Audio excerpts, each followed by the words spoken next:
Good morning बच्चों, how are you all? All से में तो सिर्फ एक ही है, खैर, पर एक जो भी है, जितने भी हैं सही हो। आई एम श्योर आप सब लोग हैप्पी हेल्दी। चलिए, तो अपना लास्ट चैप्टर चल रहा है, लास्ट चैप्टर है आप लोगों का ये। इसके बाद थोड़ा सा आपका देखा जाएगा पोर्शन सिलेबस की। ईडोगोनियम आपके सिलेबस में अभी भी है या नहीं है, हटा दिया है। लाइकेन वाला पोर्शन है या नहीं है, तो ये एक दो चीजें आपकी देखे जाएंगी, अगर होती हैं तो करवा देंगे, नॉट अ बिग डील, ठीक। पर आज जो हम लोग पढ़ रहे हैं, क्योंकि हमारा जो लास्ट है वो भी रह रहा है, वो क्या है आपका फ्यूनेरिया, ठीक है। लास्ट जो हम लोग कर रहे हैं वो क्या है आपका फ्यूनेरिया। तो इसका जो डायग्राम है बेसिकली, जो आपकी बुक में नहीं है, क्योंकि तो मैं इसको आपके लिए बना रही हूँ, तो आई एम श्योर आप लोग बना ले। तो इससे आपको ये पता, एक आइडिया लग जाएगा बच्चों कि ये कैसे होता है, ठीक है।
वैसे तो ये बहुत बड़ा होता है, पर क्योंकि इतनी जगह नहीं है तो मैं इसको थोड़ा सा,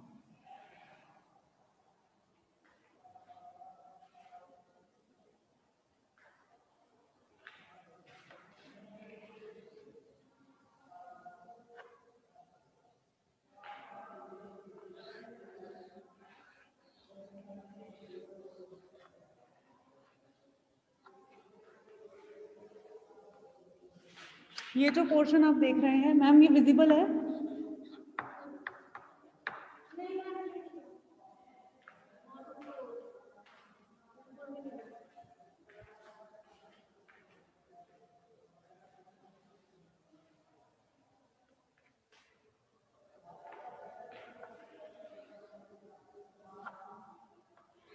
अब दिख रहा है?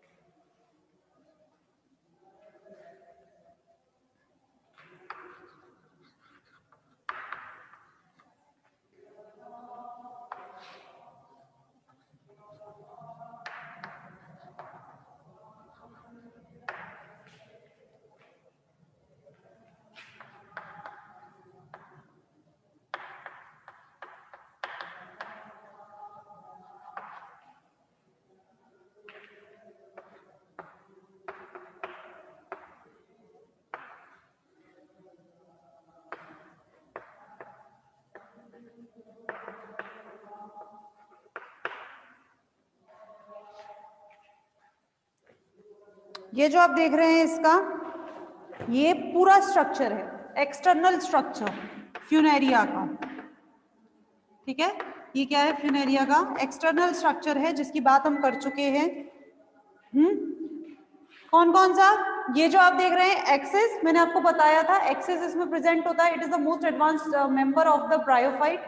तो ये क्या है? इसका एक्सिस है। इस एक्सिस पर क्या होती है? लीव्स होती है। लीव्स में मैंने आपको बताई थी, लीव्स कैसी होती है? स्पाइरली अरेंज्ड होती है, जो आप ये देख रहे हैं, ठीक है। तो ये क्या है? इसकी लीव्स हैं जो इससे लगी हुई हैं, ठीक। इसके अलावा राइजोइड्स होते हैं जो इसको नीचे से क्या रखते हैं?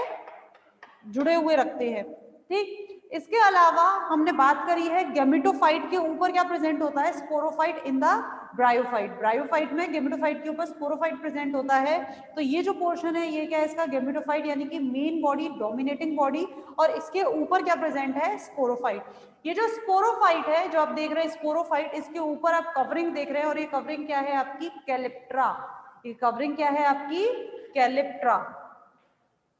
ठीक है, तो ये है आपका एक्सटर्नल फ्यूनेरिया का क्या, एक्सटर्नल स्ट्रक्चर। ठीक, इसका जो अगर इंटरनल स्ट्रक्चर हम देखें, अगर आप इसका इंटरनल स्ट्रक्चर देखेंगे,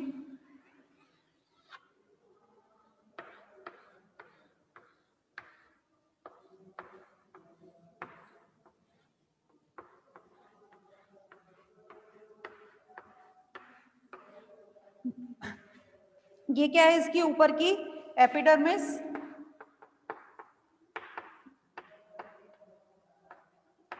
ठीक है, ये क्या है इसकी ऊपर की एपिडर्मिस,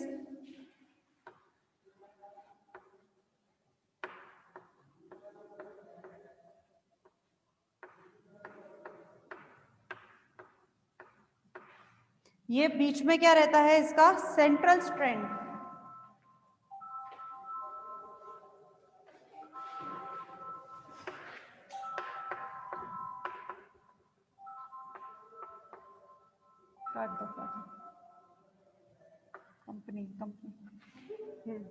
ये क्या है बीच में इसका, सेंट्रल स्ट्रैंड, और ये सेंट्रल स्ट्रैंड इसके चारों तरफ ये क्या रहती हैं, यहां पर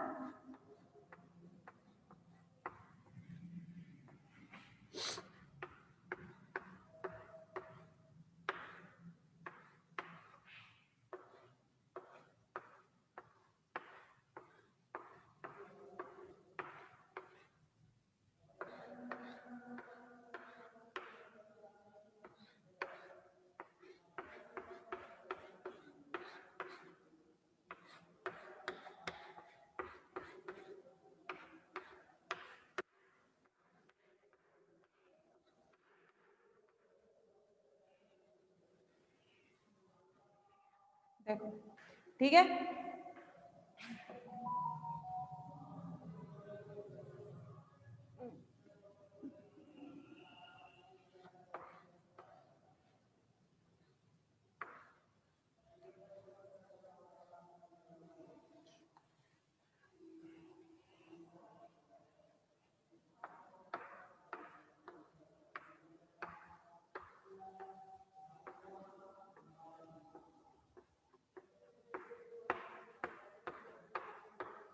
दिस इज द, ये आपने देख लिया, ये क्या है इसकी एपिडर्मिस, बीच में क्या है कॉर्टिकल सेल्स, और सबसे बीच में क्या है इसका सेंट्रल स्ट्रैंड। ठीक है, यही सारी चीजें अभी हमने देखी थी कल, आई गेस परसों, है ना, परसों की जो हमने क्लास ली थी, तो परसों की क्लास में हमने यही सारी चीजें देखी हैं भाई, जिसमें हमने एपिडर्मिस के स्टेम की बात कर रही हूँ, जिसमें हमने एपिडर्मिस देखी है, कॉर्टिकल सेल्स देखी हैं which is made up of parenchymatous cell, और बीच का हमने देखा इसका सेंट्रल सिलेंडर। ठीक, अब अगर मैं बात करूं इसकी, इसके बाद इंटरनल स्ट्रक्चर में हमने स्टेम का इंटरनल स्ट्रक्चर देख लिया। ठीक, अब मैं इसकी बात करूं लीफ की, अब मैं बात कर रही हूँ किसकी, लीफ की, हम केवल और केवल लीफ की बात करेंगे। राइजोइड की बात हम इंटरनल स्ट्रक्चर की नहीं करते हैं, क्योंकि उसका इंटरनल स्ट्रक्चर में सिर्फ एक ही कैरेक्टरिस्टिक फीचर था, और वो कैरेक्टरिस्टिक फीचर क्या था आपका, ऑब्लिक सेप्टा, जो मैंने आपको पहले बता दिया था। ठीक है ना, इंटरनल स्ट्रक्चर में क्या था, ऑब्लिक सेप्टा राइजोइड में। अब बात करते हैं लीफ की।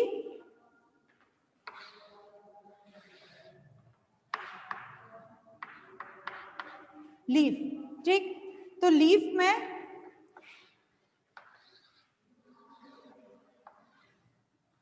इस तरह से, ये मैंने लीफ का स्ट्रक्चर आपको सिर्फ दिखाने के लिए भी बनाया है, जिसमें बीच में क्या होती है, ये बीच में यहां होता है, ये होती है इसकी मिडरिब। लीफ की क्या है बीच में, ये जो आप देख रहे हैं, देखिए ये जो आप देख रहे हैं, ये क्या है मिडरिब। तो आप इस तरह से इसका अगर ट्रांसवर्स सेक्शन काटेंगे तो बीच में ये आपको दिखेगा मिडरिब, और इसके दोनों तरफ ये क्या दिखेंगे इसके, ये जो आपको दिख रहे हैं, जैसे ये मिडरिब, और मिडरिब के इस तरफ और इस तरफ, तो ये जो बगल में दो विंग्स जैसे दिख रहे हैं, जिनको हम कहते हैं विंग, ये क्या है इसके विंग। तो मिडरिब के दोनों तरफ क्या लगे हुए हैं, इसके विंग वाला पोर्शन लगा हुआ है। क्लियर, और बीच इसमें इन विंग्स में क्या होता है, दीज विंग्स, अगर मैं इस तरह बनाऊं तो these wings contain the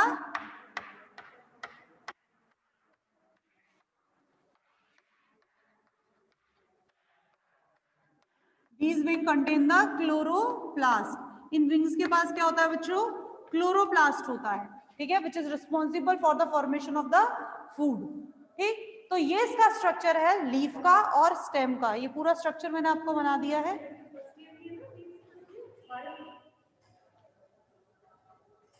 पर इंग्लिश मीडियम में मैडम से कह दो, इंग्लिश मीडियम में।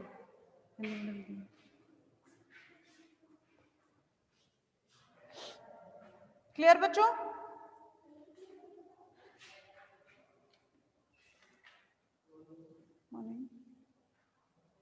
इंग्लिश मीडियम क्या नाम है? यशवंत।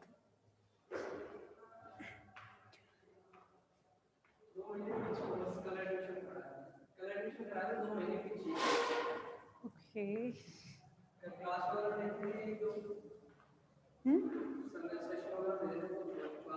कल देखी थी। ओके, ये आपकी बुक एल्गी वाली चल रही है ना? तो this is your last day.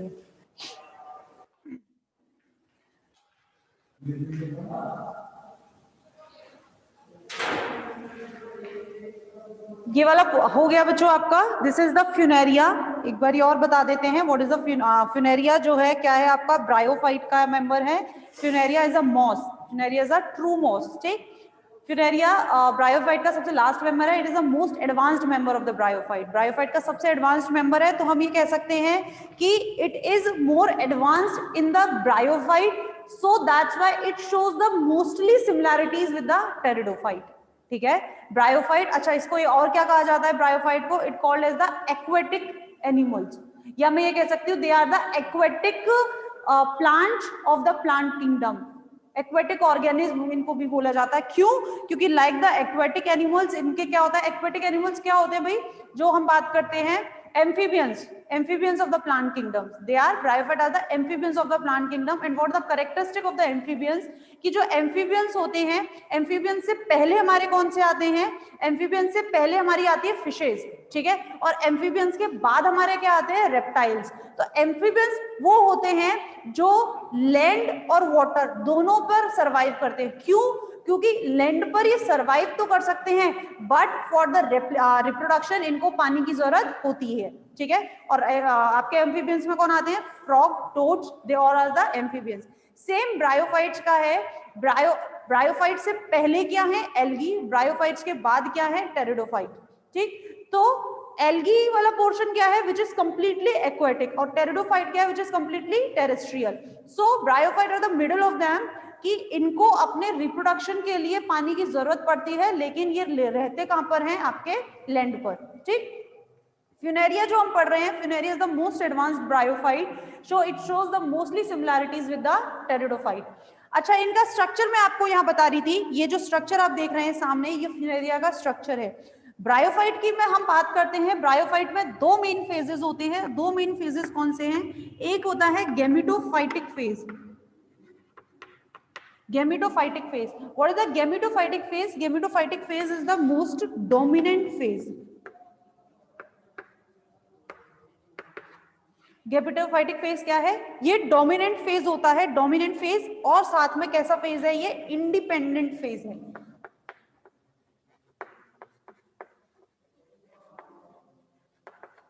ठीक है, गैमेटोफाइट क्या है? It is the independent phase and it is the most dominant phase.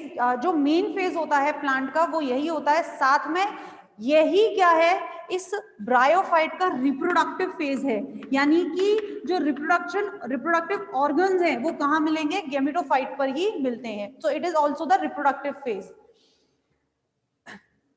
Funaria के गैमेटोफाइट का आप सामने डायग्राम देख रहे हैं। ये जो आपको डायग्राम बनाया हुआ है, ये फ्यूनेरिया के गैमेटोफाइट का डायग्राम है। ये जो आप देख रहे हैं, दैट मींस इसका जो गैमेटोफाइट होता है वो किस किस में डिवाइडेड है? तो इसका जो गैमेटोफाइट है, इसके गैमेटोफाइट में तीन स्ट्रक्चर्स होती हैं।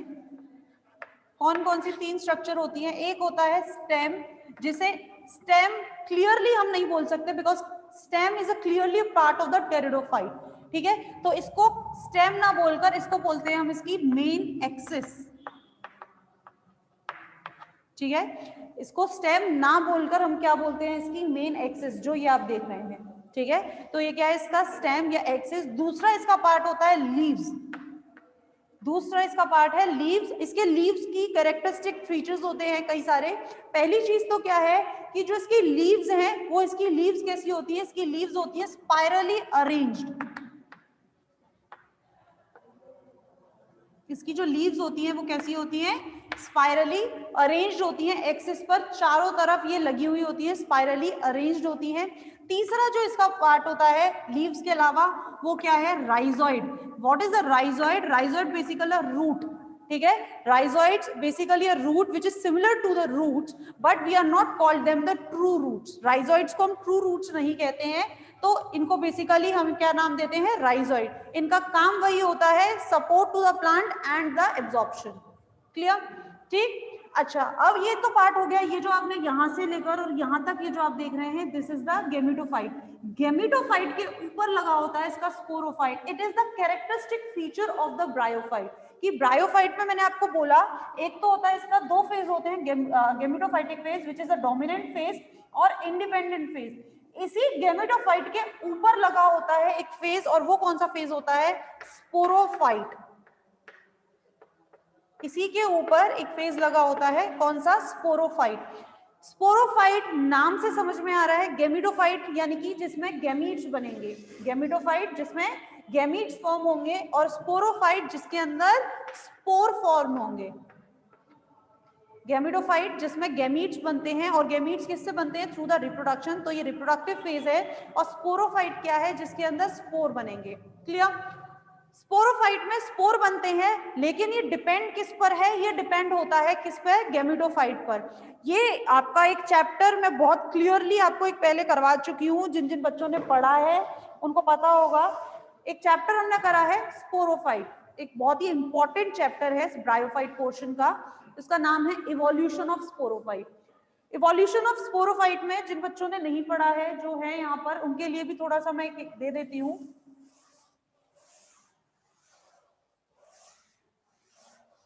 इवोल्यूशन ऑफ स्पोरोफाइट का एक जनरली एक ब्रीफ मैं यहाँ पर दे रही हूँ, जिससे कि आपको थोड़ा सा समझने में इजी हो, because it is the last chapter of your bryophyte. तो देखिएगा, इवोल्यूशन ऑफ स्पोरोफाइट में हमने क्या पढ़ा था, हमने इवोल्यूशन ऑफ स्पोरोफाइट में सबसे पहले स्पोरोफाइट के बारे में मैंने आपको बताया था कि स्पोरोफाइट किस पे डिपेंड होता है, ये गेमिटोफाइट पर डिपेंड होता है। हमने जो मेंबर पढ़े हैं, क्योंकि आपने एल्गी पढ़ा है, आपने ब्रायोफाइट पढ़ा है, तो आप जानते हैं कि आपके सिलेबस में एल्गी के कुछ मेंबर हैं। कौन कौन से हैं, नोस्टॉक, ऑसिलेटोरिया, वॉल्वॉक्स, कारा, एक्टोकार्पस, पॉलीसाइफोनिया। ये सब एल्गी के मेंबर्स हैं जो आपके सिलेबस में दिए हुए हैं, और इनको हमने बहुत क्लियरली कर चुके हैं हम, ठीक है। दूसरे ब्रायोफाइट, तो ब्रायोफाइट के कौन कौन से मेंबर आपके सिलेबस में हैं जो हम कर चुके हैं, रिक्शिया, मार्केंशिया, और थर्ड आपका एंथोसिरोस, ये तीन हम कर चुके हैं, और चौथा मेंबर है आपका फ्यूनेरिया। इनको चारों को मद्देनजर रखते हुए मैं आपको इवोल्यूशन ऑफ स्पोरोफाइट का एक ब्रीफ यहां पर दे रही हूं। तो देखिएगा,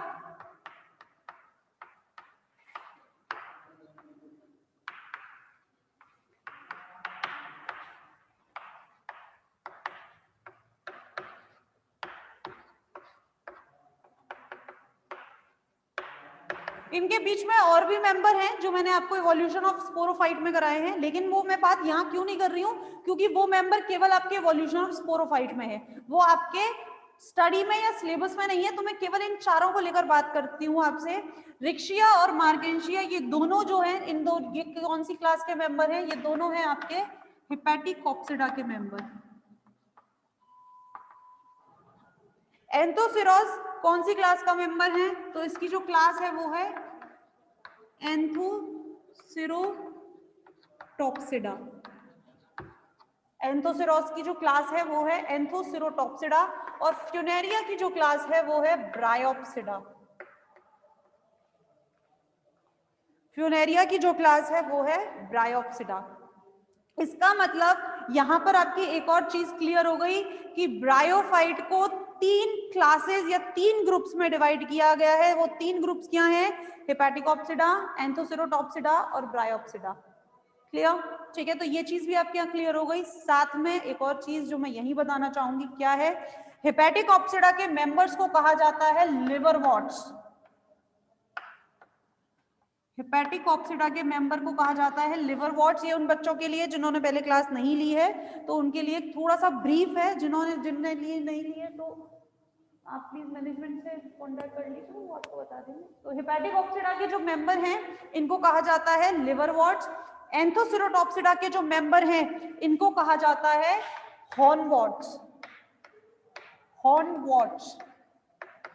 और ब्रायोप्सिडा के जो मेंबर हैं इनको कहा जाता है मॉस, और बेसिकली ट्रू मॉस। फ्यूनेरिया की अगर हम बात कर रहे हैं तो it is a true moss. Funaria क्या है? ट्रू मॉस है। मैं ये एक बार इसलिए नहीं मिटा रही हूँ क्योंकि ये थोड़ा सा मैं आपको समझाना चाह रही हूँ।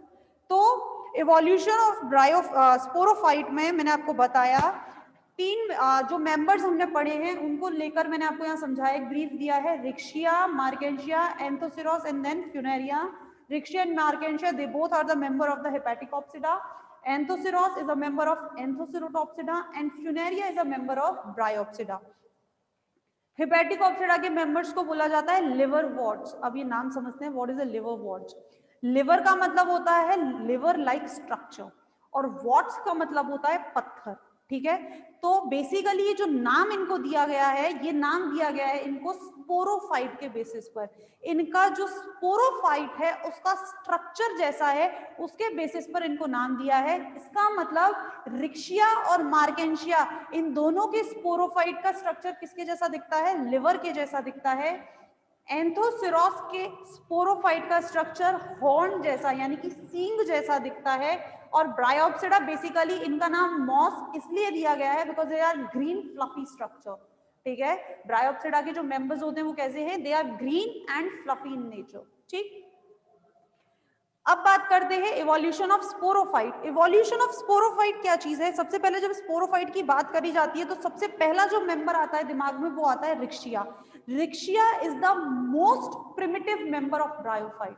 ब्रायोफाइट का सबसे पुराना और सबसे प्रिमिटिव मेंबर क्या है? आपका रिक्शिया है, ठीक है। आई एम श्योर ये बात जानते हैं और ये बात पूछी भी जाती है, what is who is the primitive member of bryophyte. तो ब्रायोफाइट का सबसे प्रिमिटिव मेंबर क्या है? रिक्शिया है। तो रिक्शिया सबसे प्रिमिटिव है तो इसके सारे स्ट्रक्चर्स भी क्या हैं? प्रिमिटिव ही हैं, ठीक।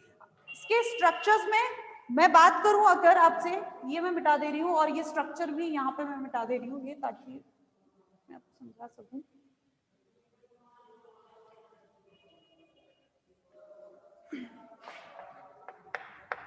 रिक्शिया क्या है? It is the most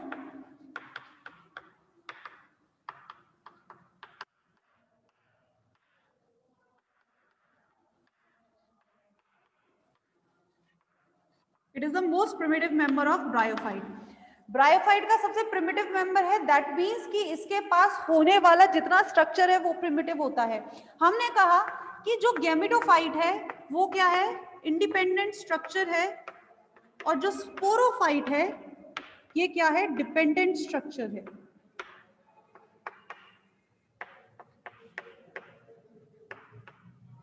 gametophyte independent structure है और स्पोरोफाइट डिपेंडेंट स्ट्रक्चर है। डिपेंडेंट तो होता है लेकिन डिपेंडेंट दो तरीके का होता है, एक होता है फुली डिपेंडेंट, एक होता है पार्शियली डिपेंडेंट। दो टाइप का डिपेंडेंसी ये शो करता है, एक डिपेंडेंसी है इसकी फुली डिपेंडेंट और एक डिपेंडेंसी है इसकी पार्शियली डिपेंडेंट। फुली और पार्शियली की कैसे बात करते हैं? जो प्रिमिटिव मेंबर है रिक्शिया, रिक्शिया का स्पोरोफाइट जो होता है it is fully dependent.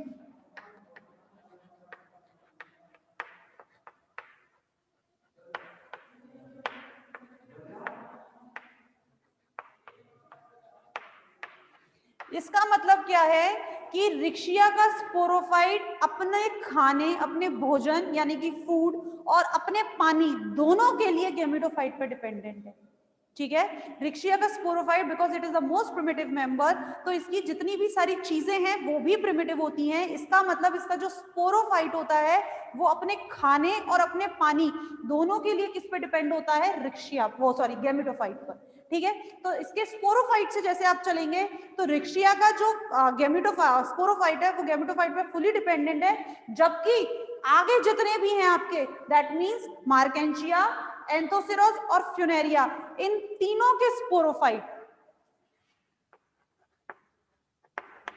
Marchantia, Anthoceros और फ्यूनेरिया, इन तीनों के स्पोरोफाइट कैसे होते हैं? ये पार्शियली डिपेंडेंट स्पोरोफाइट होते हैं।